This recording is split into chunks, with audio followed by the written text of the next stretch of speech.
na nasa labas po ng Senado. Narito, panoorin natin. Magandang gabi po sa lahat ng mga Pilipinong naninindigan dito sa Senado. Mabuhay po kayo! Una ko sa lahat, nais ko lang sugsugan yung sinabi ni Banat Bay. Kasi di ba binanggit niya ko kanina, yung mga pulis, kaibigan po natin yan. Hindi natin sila kaaway. Totoo po yan.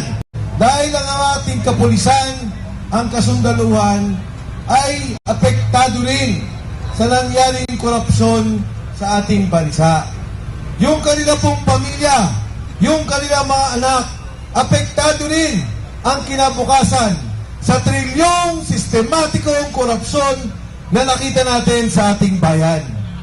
Kaya nga po kanina binanggit ko sa Senado at sa Kongreso, magkasama kami ni Benz. Alam niyo, ang Pangulong Duterte, ang isa sa ginawa niya sa kanyang pag-upo, dinoble ang sweldo ng mga pulis. Dinoble ang sweldo ng mga sundalo. Dinoble ang sweldo ng mga teachers o ng ating kaguruan. Tapos, ginawa po nila yung ating state colleges and universities libre. Kahit mahirap ka, basta may angking talino at sipag, libre ka. Yan ang ginawa ng Pangulong Rodrigo Duterte. Kaya nga po, hindi makalimutan ng taong bayan yung ginawa niya. Maging ang PhilHealth, pag mahirap ka, senior citizen, wala kang pera, wala kang pambayad, binabayaran na ng gobyerno para libre na kung ikaw ay may sakit. Kaya kanina ho, nasa Kongreso kami, biglang-bigla, nagpalakpakan ang mga tao. Bakit? Nakuha na ang balita na nagpalit ng liderato dito sa Senado. Tinanong po kanina, anong ibig sabihin yan? Ibig sabihin po ba, wala nang impeachment? Totoo po, sa bilang ng mga senador, na mga kasama natin nanindigan, hindi na matutuloy ang impeachment ni VP Inday Sara Duterte. Dadaan pa rin po yan sa proseso. Kailangan pa rin gawin ng Senado ang trabaho nila. Pero sigurado na tayo na hindi makukuha ang numero na yung balak nila na wala silang kalaban, na walang Inday Sara sa 2028, hindi matutuloy dahil magiging kandidato at magiging presidente si Inday Sara sa 2028.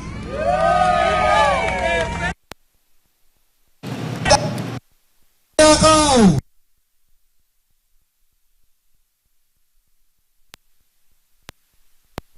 Ayan po, si former, ayan. Ang kasalanan ninyo, hindi kay Inday Sara. Ang kasalanan ninyo ay sa taong bayan at dapat managot kayo. Ang pera at ang maleta, isoli ninyo sa kapal ng bayan ng Republika ng Pilipinas.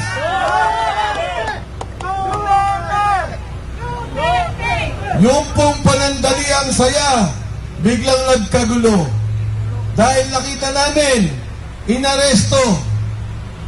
Nakita po natin, lumabas, si Senator Bato de la Rosa. Alam niyo ho, 2 gabing nakaraan, nag-uusap kami sa ilang mga tao ni Senator Bato. Ako po talaga nagtataka kung bakit ingat na ingat si Senator Bato de la Rosa. Kung maaari, hindi pwedeng malaman. Kung maaari, paano bumiyahe nang hindi makikita. Nagtatanong at naghahanap ng paraan makarating ng Senado. Sa maraming panahon, matagal na panahon, pinagtatawanan, niyuyurakan, binibiro ng masama si Senator de la Rosa. Duwag daw, takot daw, bakit hindi daw nagtatrabaho, bakit hindi nagpupunta ng Senado. Meron daw sweldo, pero wala sa Senado. Pero ngayong araw, napatunayan na tama si Senator Bato de la Rosa. Ngayong araw, napatunayan na yung kanyang sinasabi, yung kanyang pag-iingat, yung kanyang pagtatago ay totoo pala. Isipin nyo naman, ang Senado ay bahay na nila. Si De La Rosa, Bato de la Rosa ay isang senador. Isipin ninyo, ipinasok sa loob, hinabol, gustong arestuhin, ni walang warrant of arrest na pinakita. Yan na ba ang klase ng demokrasya na meron tayo? Na ang NBI, ang mga ahensya ng gobyerno, AMLA, ginamit kay Inday. Comelec, ginagamit sa mga kasama natin. Kailan lang kay Lian. Ang iba't ibang ahensya ng gobyerno, ginagamit para patahimikin ang lahat ng lumalaban at naninindigan laban sa korupsyon. Dalawa lang po ang pagkakaiba ng diktador at demokrasya. Dalawang bagay lang. Ang malayang pagsasalita ng bawat isa sa atin.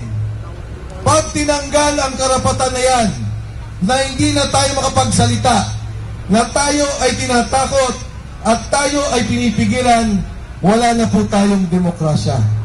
At yan ang ipinaglalaban natin ngayong gabi. Ngayon lang po, tinawagan ko ang Senador Dante Marcoleta. Inaasahan ko na siya na mag-chairman ng Blue Ribbon Committee. Hindi po dahil sa politika, dahil ang gusto lang natin ang katotohanan. Saan napunta ang pera? Ipatawag ang mga sangkot, huwag protektahan, huwag itago, at huwag pagtakpan ang sinuman para malaman natin ang nangyaring malawakan, organisado at sistematikong korupsyon sa ating bayan. Importanteng malaman natin sino talaga ang pinuno nila. Sino ba talaga ang mastermind ng pinakamalaking korupsyon sa kasaysayan ng ating bansa? Sino? Huwag po kayong mag-alala dahil ang institusyon ng Senado ngayon ay lumalaban. Ang Korte Suprema ngayon ay lumalaban. Kaya po tayo dapat patuloy na manindigan. Kausap ko si Dante Marcoleta. Ang sabi ko sa kanya, mukhang umalis na ang mga NBI. Sabi niya, totoo ba? Sabi ko, napansin ko, mukhang naglabasan na sila. Ang katunayan na sabi ko sa kanya, sa galit ng tao, pinagpupukpok ang mga coaching na lumalabas. Kaya sabi ko, bago ka lumabas, tawagan mo ako, baka pati kotse mo mapukpok ng tao. Pero ang sabi ko kay Dante Marcoleta, ano ang gagawin namin? Ang sabi niya, kung maaaring makiusap, samahan niyo pa kami. Samahan niyo pa kami dahil hindi namin alam kung ano ang pag-iisip ng mga tao ng NBI na baka muling balikan sila at nakpin si Senator Bato de la Rosa. Ang sabi ko sa kanya, huwag ka mag-alala. Pagod na mga tao. Marami hindi pa kumakain. Marami kaming kasama. Kanina pa, nandoon sa Kongreso, sa init. Pero hanggang ngayon, lumalabang kami at naninindigan. Hanggang ngayon, patuloy at may lakas kami dahil naniniwala kami sa prinsipyo na aming pinaglalaban. Tama? Kaya mga kasama, sa gabi pong ito, magsama-sama pa rin po tayo. Hintayin po natin kung ano ang sasabihin ng ating mga kasama sa loob. At tayo po ngayon, aming mensahe kay Senator De La Rosa, manindigan ka, nandito kami. At sa ating pong Senado, sa liderato ngayon ni Senator Alan Peter Cayetano, manindigan ka, Senate President Cayetano, nandito kasama mo ang sambayanang Pilipino. Mabuhay ang Pilipinas! Yan po ang talumpati ni Congressman o dating Congressman Mike Defensor. Diyan po yan sa labas ng Senado kung saan po ay marami pong mga supporters ng dating Pangulong Rodrigo Duterte